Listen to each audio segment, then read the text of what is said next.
Investir é uma das maneiras mais fáceis que você tem de aumentar seu patrimônio e gerar uma renda extra. Porém, o que muita gente não sabe ou deixa de investir é porque não tem tempo ou acha que a pessoa precisa dedicar muito tempo para saber investir. Então, o intuito do vídeo de hoje é responder a pergunta: será que só consegue investir quem passa um tempão olhando para cotações e lendo o balanço de empresas? Será que as pessoas que têm outras profissões, como por exemplo, advogado, médico, farmacêutico, estudante, será que essas pessoas também conseguem investir no tempo livre? Bem, o objetivo do vídeo de hoje, como eu falei, é responder essas perguntas e responder também a pergunta de quanto tempo por mês, quantas horas por mês, em média, uma pessoa gasta para poder investir, tá certo? Então, vamos lá, vamos direto ao ponto. Primeiro, tem que separar duas coisas. Existe o investidor que vive disso, que trabalha para isso, certo? Então, o analista financeiro, o trabalho dele é analisar empresas, ler balanço. Então, para saber se o preço daquela empresa está justo, não está, está caro, não está, se vale a pena investir, se não vale. Então, o analista tem esse trabalho, certo? Então, por isso, faz sentido para ele ficar analisando empresas, lendo balanço, porque o trabalho dele é ligado a isso. Já para você que tem outra profissão, né? Você que é farmacêutico, advogado, procurador, engenheiro, estudante, seja o que for, para você é possível também investir, só que para você o investimento é uma forma apenas de aumentar o desempenho da sua renda ativa, né? Daquele dinheiro que você ganha pelo trabalho, aumentar seu patrimônio ao longo do tempo, ao longo dos anos, e também de gerar uma renda passiva, ou seja, ter um dinheiro que entra na sua conta sem você precisar trabalhar por ele. E como é que isso é possível? Se tornando sócio de boas empresas, comprando ações de empresas que pagam dividendos. E o que é dividendo? É aquela parte do lucro da empresa que ela repassa para os seus sócios, para os seus acionistas. Então, se você tem cotas dessas empresas, você ganha dividendos, certo? E o dividendo vai ser aquela renda que você pode reinvestir, e aí no longo prazo, ao longo de muitos anos, você pode ter uma renda passiva, né? Que é aquela renda que vem sem você precisar trabalhar por ela, que chega a ser maior do que a sua renda ativa, a renda que vem do seu trabalho. Nesse ponto, você alcança a liberdade financeira, porque você não é mais obrigado a trabalhar pelo dinheiro.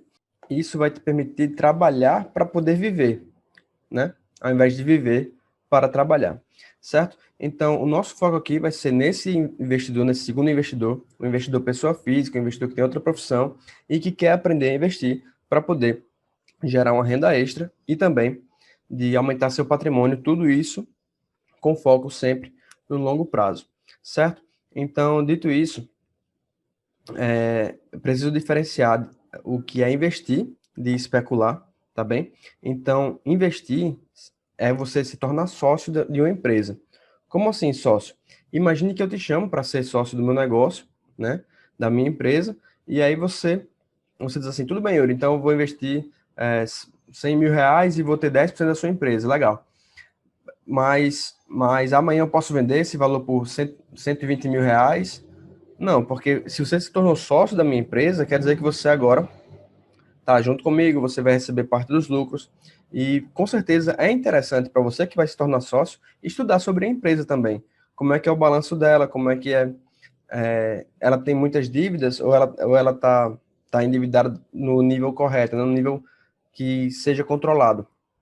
Ela tem bons clientes, os clientes dela pagam bem, enfim, todas as questões que são quantitativas relacionadas a números da empresa e as questões qualitativas. A gestão dela é boa, eles têm histórico de corrupção, eles buscam crescer, buscam inovar. Então, tem todas as questões quantitativas e qualitativas que é importante para você analisar se você quer ser sócio de uma empresa, seja ela da bolsa ou não, certo? Mas aqui nós estamos abordando empresas da bolsa. Então, você tem que saber se vale a pena ou não investir no negócio, se tornar sócio daquela empresa.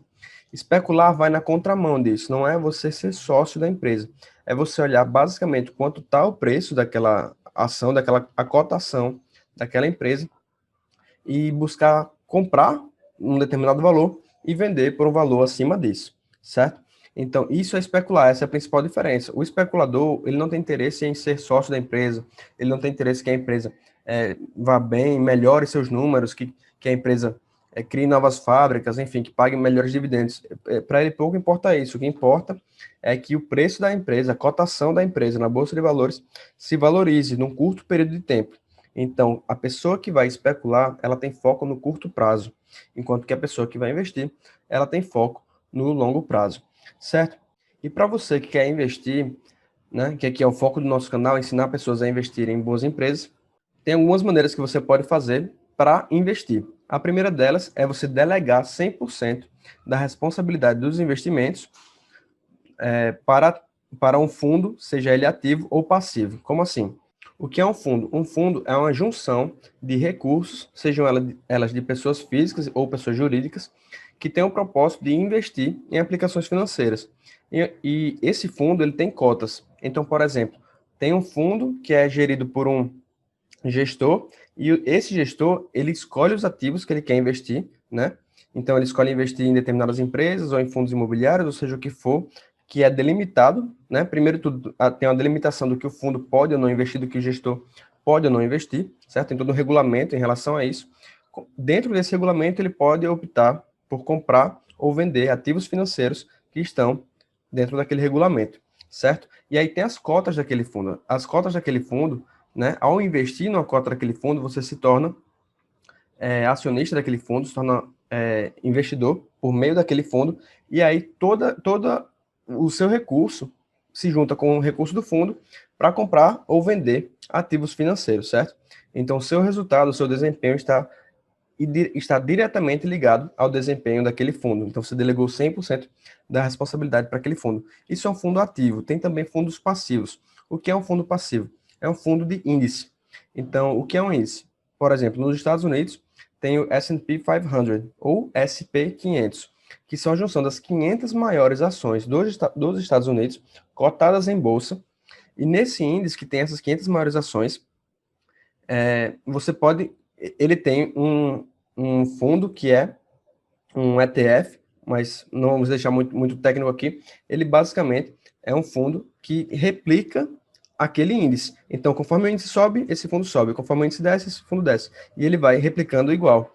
Dessa maneira, se você investe assim, você está ligado àquele índice e o desempenho daquele índice vai ser diretamente o seu desempenho, certo? A vantagem do fundo passivo em relação ao ativo é que os fundos passivos, eles têm, geralmente, quase sempre, na verdade, uma taxa de comissão, né, uma taxa de corretagem menor do que, e de administração menor do que os fundos ativos, certo? Porque o fundo ativo tem toda aquela estrutura, tem que pagar um gestor, que geralmente é caro, tem que pagar muitas vezes uma porcentagem em relação ao desempenho do gestor, então tudo isso deixa um pouco mais caro do que um fundo passivo. Mas é claro, dependendo do fundo ativo, se o gestor tiver um bom desempenho, vale a pena você pagar um pouco a mais se o desempenho for significativamente maior, certo?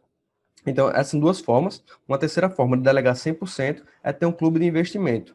Um clube de investimento é assim como um fundo de investimento, só que ele é fechado entre 3 e 50 pessoas. Ele não pode ter mais que 50 pessoas e não pode ter menos que 3 pessoas.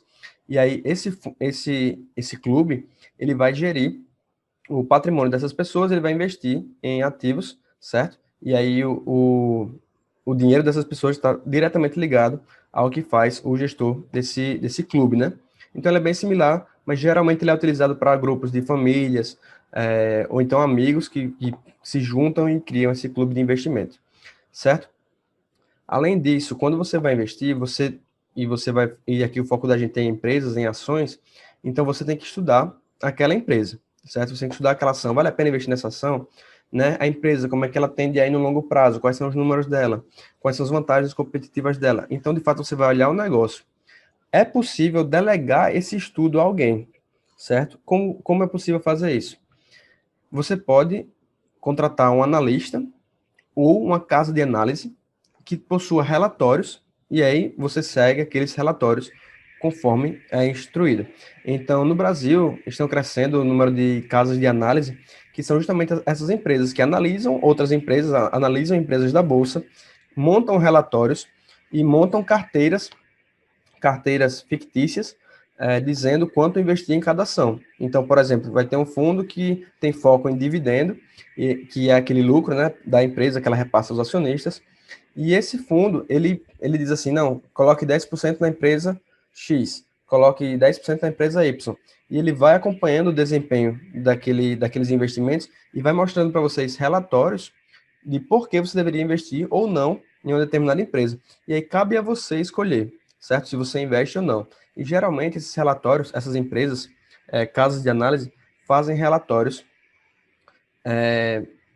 frequentes, né, recorrentes, para acompanhar o mercado. E aí você não precisa necessariamente estudar tanto um determinado ativo se você vai confiar no que falam aqueles analistas, se você tem confiança na casa de análise.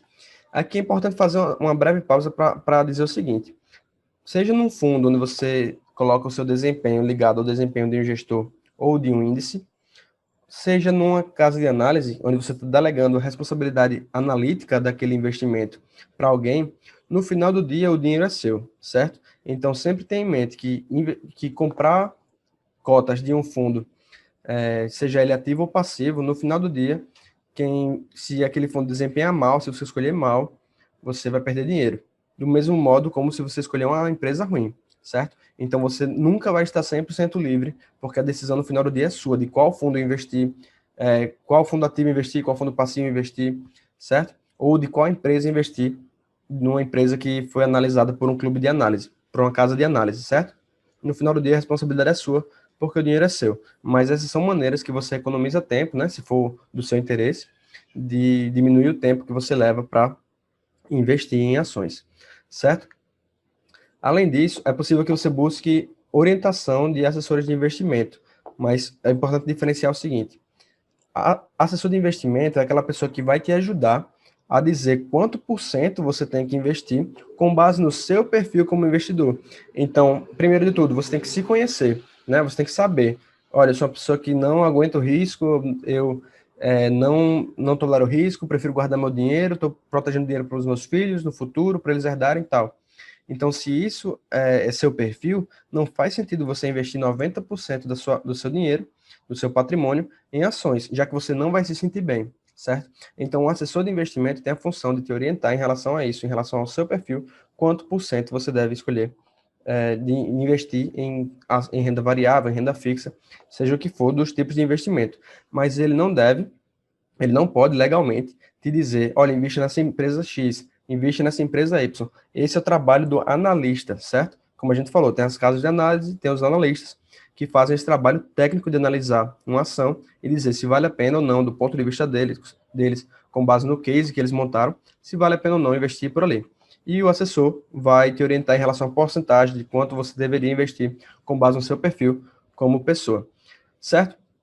E por último, você pode investir como 100% por conta própria, certo? Como eu falei, tanto nesse caso de investir 100% por conta própria, como nos outros, a responsabilidade é sua no final do dia. Tá legal? Então, eu vou falar agora nessa possibilidade de investir por conta própria, porque é o seguinte: é importante diferenciar, como eu falei, especular de investir. E muitas vezes a gente escuta assim, investir, eu invisto todo dia, eu invisto toda semana, e aí muitas vezes a pessoa pensa que precisa gastar muito tempo para aprender a investir, ou melhor dizendo, para investir, certo? Porque para aprender realmente você precisa estudar, você precisa se dedicar a entender como funciona ações, tudo isso, mas mas depois de aprender isso, essa parte inicial fica muito mais fluido. Você basicamente, seguindo sua linha de raciocínio de investimento, você vai analisar a empresa, ver se faz sentido com base no seu perfil e investir ou não nela, certo? É muito mais simples, tá legal? Mas como tem muita gente que fica especulando na bolsa de valores, às vezes as pessoas comuns têm o entendimento que você precisa gastar muito tempo para investir. E agora, por causa disso, eu vou explicar a diferença entre dois tipos de especulação e investimento. Investir, como eu falei, é quando você analisa uma empresa, quando você quer se tornar sócio dela e você acaba investindo nela. Especular tem dois principais modos, né, mais famosos de se fazer isso. O primeiro é fazer day trade, né, do inglês day trade, dia troca. Então você comprar e vender ações, ou seja lá qual for o tipo de recurso financeiro, né, ativo financeiro que você vai comprar e vender. Quando você faz isso no mesmo dia, você compra uma ação hoje e você vende essa mesma ação hoje, com o objetivo de ter um ganho nessa diferença do quanto você comprou para o quanto você vendeu, isso se chama day trade, que é quando você faz a troca dentro do mesmo dia, certo? E swing trade significa que você comprou e vendeu, né, com o mesmo objetivo de ganho, com o mesmo objetivo de rendimento, só que não foi no mesmo dia, não foi intradia, ou seja, você não comprou e vendeu no mesmo dia. Se você comprar num dia e vender no outro dia, você fez swing trade. Se você comprar num dia e vender daqui a 3 meses, 6 meses, você fez swing trade, certo? Geralmente, as pessoas que especulam nesse sentido de fazer swing trade, elas fazem num período menor do que 6 meses. Não é nenhuma regra, mas é só para você entender mais ou menos o que significa, certo? O objetivo é naquele ganho rápido, naquele ganho de curto prazo, tá bem? Não necessariamente. Se a pessoa passar um ano, Yuri, então não é swing trade, não necessariamente. Se ela comprou com o objetivo de olhar a cota e vendeu depois de 2 anos, com base somente na cota, foi uma especulação, então é swing trade, certo? Pronto. Dito isso, eu vou compartilhar aqui a tela para mostrar para vocês um arquivo, um documento que eu preparei, tá bom? Então vamos para a pergunta. Faz sentido investir todos os dias? Ou seja, faz sentido fazer day trade? E aqui, como eu marquei a palavra investir, né? Porque na verdade não é investir, é especular, certo? Então é importante diferenciar isso para você não para você saber que a pessoa que está mexendo todo dia, está operando todo dia no mercado financeiro, ela não está investindo, ela está especulando, certo? Então essa é uma importante diferença. Como eu falei, né? Essa diferença entre investir e especular. E o que é day trade? Day trade, como eu já expliquei, você compra num dia, vende no mesmo dia com o objetivo de ter ganho, certo? O day trade no Brasil, ele tem um imposto de renda de ganho. Então, se você perde dinheiro, você perdeu. Se você ganha, você perde mais 20%. Então, se você ganha R$ 100 fazendo day trade, você, na verdade, vai colocar no bolso R$ 80, porque tem um imposto de renda de R$ 20, tá bem? E aqui tem um estudo, foi feito um estudo da Fundação Getúlio Vargas, e que ele mostra que 99% dos day traders têm prejuízo no Brasil. Esse estudo da Fundação Getúlio Vargas já havia sido feito e foi recentemente atualizado, agora com muito mais pessoas. Então vamos lá para os números, né? Esse estudo, agora com muito mais pessoas, ele foi feito com 98.378 pessoas que fizeram day trade entre 2013 e 2018. Ou seja, pessoas que começaram a especular no mercado financeiro intradia, no mesmo dia, comprar ação, vender ação no mesmo dia, para ter um ganho maior. Ou seja, são aquelas pessoas que passam o dia, enquanto o mercado está aberto, das 10 da manhã até as 5 da tarde, ficam ali olhando para o computador e tentando movimentar os ativos financeiros que eles compraram para ter aquele ganho rápido. 98.378 pessoas que fizeram day trade entre 2013 e 2018 e foram acompanhadas pelo estudo da Fundação Getúlio Vargas. Delas, 99,4% desistiram antes dos primeiros 300 dias de operação. E aqui é importante lembrar o seguinte: 99% desistiram antes dos primeiros 300 dias de operação. O que é que faz a pessoa que começa a especular no mercado financeiro a desistir depois de 300 dias? Será que foi porque ela achou uma vocação em outra área? Será que foi porque ela não tinha mais tempo para se dedicar? Será que foi porque ela, enfim, achou que aquilo por algum motivo era errado e decidiu parar? Pode até ser na minoria dos casos, mas a grande maioria, naturalmente, é porque tiveram prejuízo, certo? É porque as pessoas, a grande maioria desses 99,4% perderam dinheiro tentando fazer day trade e por isso elas desistiram, certo? Das que restaram, 127 apenas tiveram lucro bruto de R$ 100 por dia. R$ 100 por dia, nos dias que a bolsa está aberta, dá mais ou menos 22 dias úteis por mês, o que vai dar mais ou menos R$ 2.200 por mês, certo? Então, das 98.378 pessoas, apenas 127 tiveram lucro bruto acima de R$ 100 por dia, ou aproximadamente R$ 2.200. Mas como eu falei antes, isso aqui é antes dos impostos e corretagem. Então, se essa pessoa que fez isso, ela paga imposto, né, e ela tem que pagar legalmente o imposto de renda, dos R$ 100 que ela ganhou no dia, ela perde 20 para o imposto de renda, então ela bota no bolso 80. Porém, tem um agravante. Se ela investe em alguma corretora que cobra a taxa de corretagem, né, nessa movimentação, então ela tem ainda um novo gasto para pagar, né, que é esse gasto de corretagem.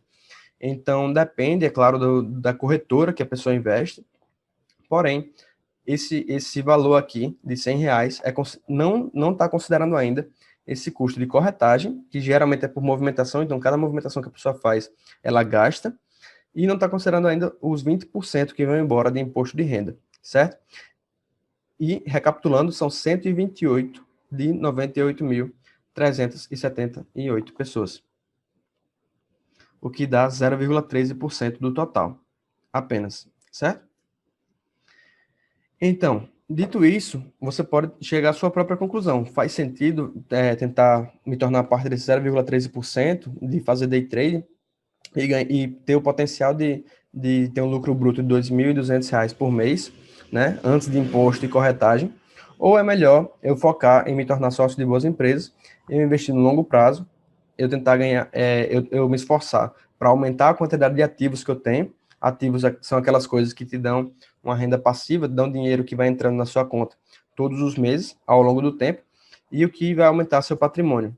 Bom, isso é a sua escolha para fazer, mas é claro, como você já deve saber esse ponto, esse aqui não é o canal para você estudar day trade, né? Se o seu interesse é aprender day trade, esse aqui não é o seu lugar, tá bom?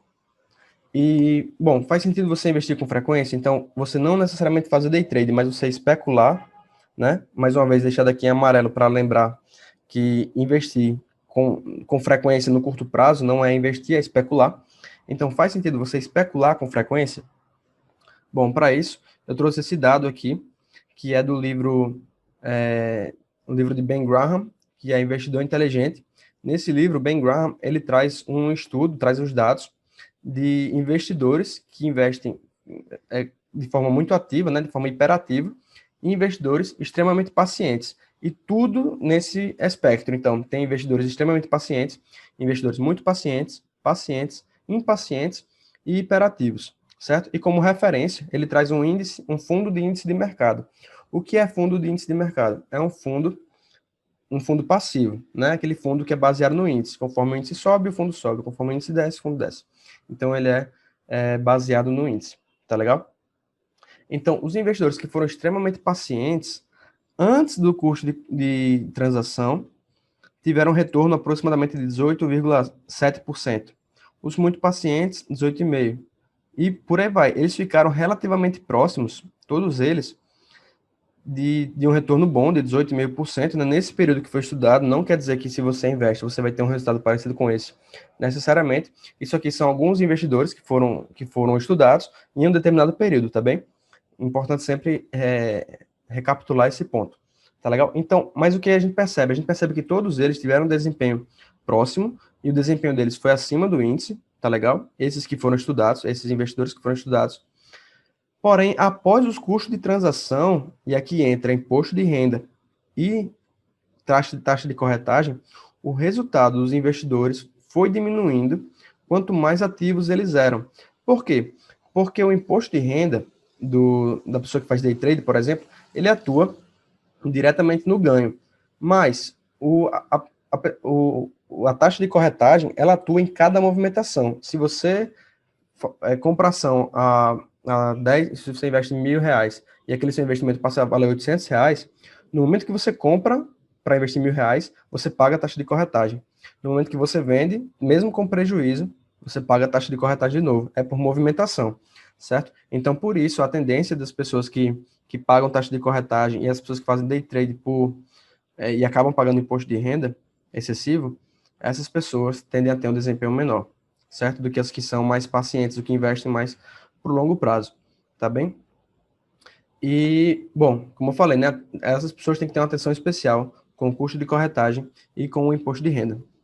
Muita gente me diz, mas Yuri, se a pessoa for investir somente com foco em dividendos, somente com foco em se tornar sócio de boas empresas para o longo prazo e gerar renda passiva, ela não vai ter os ganhos rápidos, aquelas oportunidades que aparecem ali e são muito claras, certo? Então, Eu pergunto para as pessoas geralmente, beleza, quais são os investimentos que são essas oportunidades raras que aparecem? E elas me dão um exemplo de Magazine Luiza ou de Tesla. Por quê? Porque recentemente ações da Magazine Luiza e da Tesla tiveram aumentos súbitos, né, crescimentos muito rápidos, e elas dizem assim, ó, aí tá vendo? Era óbvio que Tesla ia crescer tanto assim, era óbvio que Magazine Luiza ia crescer tanto assim. Porém, se você olhar o gráfico, né, se você for olhar a cotação das ações da Magazine Luiza e as ações da Tesla, por muito tempo, por muitos anos, mais de 6 anos, em ambas as empresas, a cotação ficou estável, muitas vezes caiu. A cotação da empresa chegava a cair depois de 6 anos investindo. Imagine você investindo na empresa, depois de 6 anos, ela dando apenas prejuízo. Você teria a coragem de manter esse investimento por tanto tempo, a menos que você acreditasse na empresa, a menos que você visse os números, mas essas pessoas dizem isso querendo dizer de você não olhar o número, olhar apenas a cotação dela. Ah, com base na cotação, ela tende a subir. Mas somente com base na cotação, ela ficou parada durante 6 anos, ficou estável ali, né? Andou para o lado, como se diz. Somente depois de algum momento, algum ponto de inflexão que aconteceu, é que elas decolaram, certo? E se fosse óbvio que elas iam decolar, é óbvio que todas as pessoas teriam comprado as ações delas antes, enquanto o preço estava barato. Mas as pessoas começaram a se interessar quando o preço já estava bem mais alto, certo? Porque isso é natural do ser humano, certo? Então a gente tende a procurar essa tendência, a procurar a nova empresa que vai ser o sucesso, a nova empresa que vai alcançar a liberdade financeira para a gente, tá legal? E o que é mais interessante é pensar que geralmente, quando tem essas empresas que costumam apresentar alto risco, mas apresentam alto resultado, né, eventualmente, outras não, outras realmente fecham, essas empresas geralmente apresentam um risco tão alto que dificilmente as pessoas que dizem que iriam investir nelas colocam todo o seu dinheiro naquela empresa. Tanto é que geralmente se torna notícia, né? Se torna notícia nas empresas, nas revistas especializadas, como a Bloomberg, por exemplo. A Bloomberg gosta de colocar notícia. Tal pessoa nos Estados Unidos começou a investir em Tesla há 5 anos e ele botou todo o dinheiro dele e multiplicou o dinheiro por 20 vezes, certo? Ou então, tal pessoa começou a investir em Bitcoin no ano tal e hoje multiplicou o dinheiro por 100 vezes. Por quê? Porque essas histórias vendem. Todo mundo fala de um avião que caiu. Ninguém fala dos acidentes de trânsito, que são muito mais frequentes, certo? Então, mesma coisa. Todas as pessoas vão falar daquele único caso, daquele raro caso de alguém que investiu no momento mais barato possível e está hoje em dia, multiplicou seu patrimônio por 50 vezes em 2 anos, certo? Isso dá notícia, né? Isso dá reportagem, isso dá marketing. O que não dá marketing é você dizer, eu invisto no longo prazo e a tendência é que em 30 anos ou em 25 anos, dependendo do quanto eu invista, eu me aposente e alcance minha liberdade financeira. Isso não tem apio, né? Não tem, é difícil você chamar uma pessoa para ter interesse nisso aqui. Por isso que é um trabalho tão árduo de educar as pessoas financeiramente nesse sentido, porque é muito mais fácil você vender a promessa do dinheiro rápido, do dinheiro fácil. É muito mais simples, e eu tenho certeza que você deve receber propagandas disso, que aparecem assim, um gráfico de uma ação e diz, olha, se você tivesse comprado essa ação no ano X, em 2018, hoje você tivesse botado 10 mil reais em 2018, hoje você teria 2 milhões. Isso vende muito mais do que você dizer assim, olha, você sabia o risco que tinha essa empresa, você sabia que ela estava na beira da falência, você sabia isso e aquilo. Você sabia que se você investisse em empresas assim, com esse objetivo, você provavelmente iria à falência muito rápido, certo? E você sabia que investir em boas empresas que tendem a pagar bons dividendos, que tendem a crescer, elas são, elas são mais seguras no longo prazo, elas dão um resultado melhor para a maioria dos investidores no longo prazo. Então, isso não aparece, isso dificilmente vende. E quando você investe somente olhando para a cotação daquela empresa, a sua tendência, quando a cotação cai, é de vender. Isso acontece com a maioria dos investidores, ou melhor dizendo, dos especuladores, né? Eu tenho até exemplo de um amigo meu, cujo pai investia em ações, só que ele investia com foco na cotação, com foco em ganhar rápido, com foco, né, nesse sentido. E aí, ele viu o patrimônio dele derreter em 30% durante a crise de 2020, né? A crise da pandemia. Então, nessa crise, ele viu o patrimônio dele derreter em 30% e ele tinha mais de 1 milhão investido em ações. Nesse momento, ele se desesperou. Ele pensou, nossa, com essa crise eu vou perder todo o meu dinheiro, nunca mais, vai demorar muito tempo para subir minhas ações. E ele vendeu as ações dele com 30% de prejuízo. Por que ele fez isso? Porque ele tinha olhado apenas para a cotação. E quando você olha para a cotação, no momento que o seu, o seu pilar que está te segurando naquele investimento, que é a cotação, ele desaparece, ele se dissolve, né? A empresa passa a valer muito menos de um mês para o outro, você perdeu ali o seu parâmetro de por que eu devo continuar investindo nisso. O meu único parâmetro era o preço, ele agora foi embora, certo? E já numa crise dessa, que é uma crise sistêmica, o que é uma crise sistêmica? É aquela crise que afeta todas as empresas, né? Afeta na bolsa de valores, não necessariamente afeta na vida real, na prática. Por exemplo, uma empresa do ramo de energia, a empresa Energias do Brasil, por exemplo, é uma empresa que tem foco em geração, distribuição e transmissão de energia. Uma empresa como essa foi muito menos impactada do que, por exemplo, uma CVC, não uma empresa de turismo. Então, essa empresa foi de fato, uma empresa de turismo foi de fato impactada pela crise. Já uma empresa como a Energias do Brasil, por exemplo, né, as ações dela caíram, né, porque toda a bolsa caiu, mas não necessariamente ela foi impactada. E nesse momento é que surgem as oportunidades. A Energias do Brasil talvez fosse uma oportunidade, talvez não, mas o ponto é que muitas oportunidades surgiram para várias pessoas que queriam investir no longo prazo, certo? Mas é claro, para você chegar ao ponto de você entender o setor elétrico, de você entender como funcionam ações, você tem que estudar, certo? Você estuda ações, entende como elas funcionam, estuda os setores, para você entender no que você vai investir, e aí você escolhe uma empresa de um setor, por exemplo, e aí você investe naquela empresa. Mas, finalmente, quanto tempo você precisa dedicar para aprender a investir? Bem, no começo você vai precisar dedicar um certo tempo para você saber como investir em ações, como entender o que é investimento em empresas, tudo isso. Aqui nesse canal a gente está colocando muito conteúdo gratuito que você pode ir pegando para assistindo os vídeos, vendo as aulas para poder saber como investir no longo prazo, se esse é o seu foco, se esse é o seu interesse, certo? Eu faço isso aqui, é claro, no Instagram, no Facebook, no YouTube, e você pode pegar esse conteúdo gratuito. Depois desse tempo que você vai passar para aprender, para estudar sobre ações, você, você tem que entender, tem que estudar sobre as empresas que você vai investir. É claro, quando você vai estudar, você tem que estudar quantitativamente, no caso, os números da empresa, né? A empresa apresenta dívidas, a empresa tem lucratividade boa, a empresa está crescendo seus números, está crescendo seu faturamento, ou ela está com prejuízo, ela está tomando muitas dívidas, ela tá com a margem cada vez maior, e o lado qualitativo disso. Então, a empresa, ela tem o histórico de inovação, ela tem uma gestão competente ou ela tem uma gestão corrupta, com histórico de casos de corrupção. Então, tudo isso tem que ser analisado, questões quantitativas e qualitativas. E aí, mas quando você tem essa primeira base, essa parte inicial de saber investir em ações, o tempo que você vai gastar nessa segunda parte, ele tende a ser muito menor. Porque você pode, por exemplo, escolher um setor, estudar sobre aquele setor, decidir quais empresas daquele setor você quer investir, e aí você vai e investe. Um bom setor para você começar, por ser um setor relativamente simples em relação aos demais, é o setor elétrico. É um setor que você pode pesquisar sobre, você pode estudar sobre, ele tende a ser mais simples, né? E é um bom pontapé para quem quer começar a entender sobre investimento, certo? Então, essa é a minha dica. Dê o primeiro passo de estudar como investir em ações, o que são ações, qual tende a ser a rentabilidade no longo prazo, tudo isso para depois você começar a estudar as empresas em si, certo? Tá legal? Então, dito isso, se você tiver qualquer sugestão aqui no canal de conteúdo, pode deixar aqui embaixo. Se ainda não é inscrito, siga aqui o nosso canal e vejo você em breve.